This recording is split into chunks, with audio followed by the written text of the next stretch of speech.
Welcome back to my channel TechGetter Official.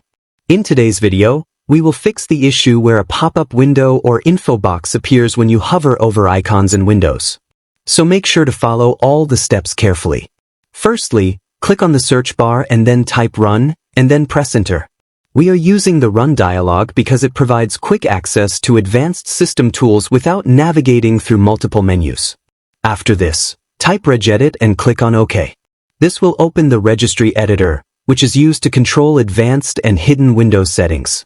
After this, you will see a new window. Now follow these steps carefully.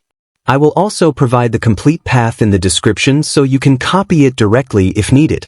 Now click on _user. This section contains all the settings related to your current user account only. Now click on Software. Then click on Microsoft. After that, find Windows and click on it.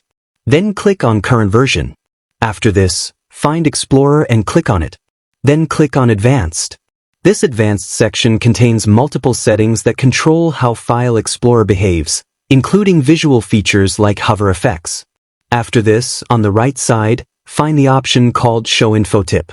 This setting specifically controls whether the pop-up info box appears when you hover over icons. Now double-click on it. Now change the value data from 1 to 0. When the value is set to 1, the feature is enabled, and when it is set to 0, the feature is disabled. So by changing it to 0, you are turning off the pop-up feature completely. After that, click on OK. Now close the registry editor. After this, right-click on an empty space on your desktop and then click on Refresh. Refreshing helps Windows reload the updated settings without needing a restart.